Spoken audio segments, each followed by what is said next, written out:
Hello there, it's Katrina again with Do You Have a Couple Minutes? And today I want to know if you have a couple minutes to continue our wisdom series and to speak about speech and action. So today we're going to talk about some verses from Proverbs chapter 29 and 30 in our series. And we'll really be talking about how words can be used and maybe not used, and the impact of our words and the behavior that we may exhibit with others. So we'll be looking at two verses out of each of the chapters, chapter 29 and 30 today. So let's go ahead and get started. In chapter 29, verse 5 reads, "A man that flattereth his neighbor spreadeth a net for his feet." And then verse 11 reads, "A fool uttereth all his mind, but a wise man keepeth it till afterwards." Now, these verses really provide some insight about how words are used. Flattery can be used in an underhanded manner to set others up for a fall. So we're warned about flattery and to be wary of it. Not everyone is providing a well intended compliment. Sometimes there is a motive to try to get you to maybe slack off on your attentiveness or your critical thinking application skills. So we need to be wary of words that encourage us to maybe slack versus words that might be bolstering us up to perform at an even higher level. The second verse reminds us that silence can be prudent. Just because we have information, knowledge, or even an opinion, we should be mindful about our timing in sharing those things. Sometimes by waiting to speak, we are able to learn a bit more, we are able to discern a bit more, so that when we share, it has greater value. And if there's a situation where we no longer need to share anything, then we haven't wasted our breath.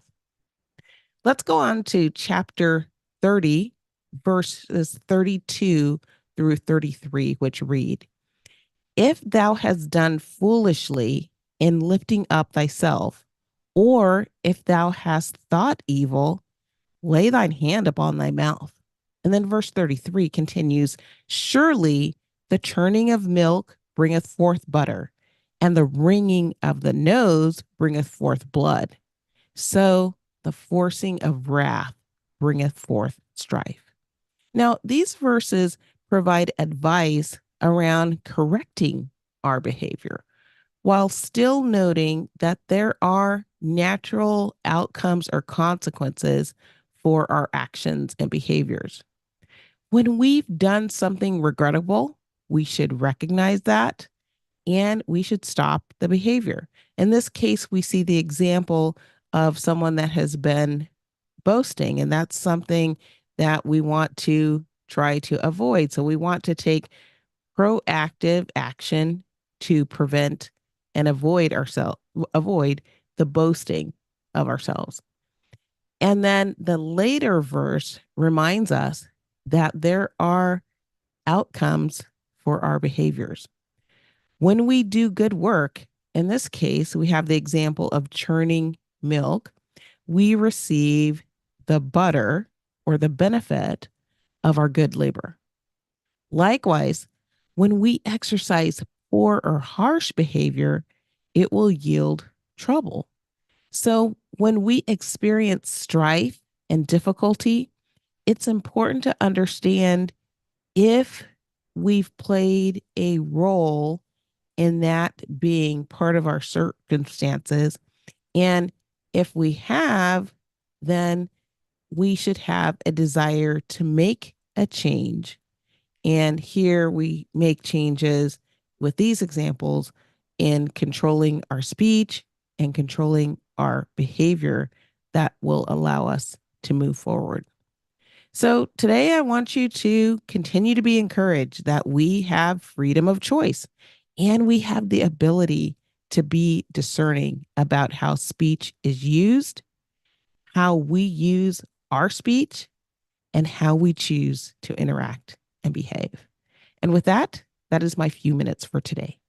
I hope that you have found that this has been a message that's been inspiring, something to help you think, learn, grow, and ultimately lead a more fulfilling life. And I hope that if you are enjoying these messages, that you'll share them with others so that they can come along our learning journey as well.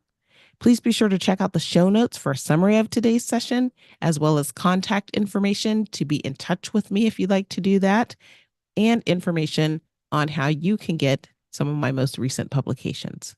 And as always, I'm super appreciative of you joining me here today, and I hope to see you back next time. Until then, bye-bye.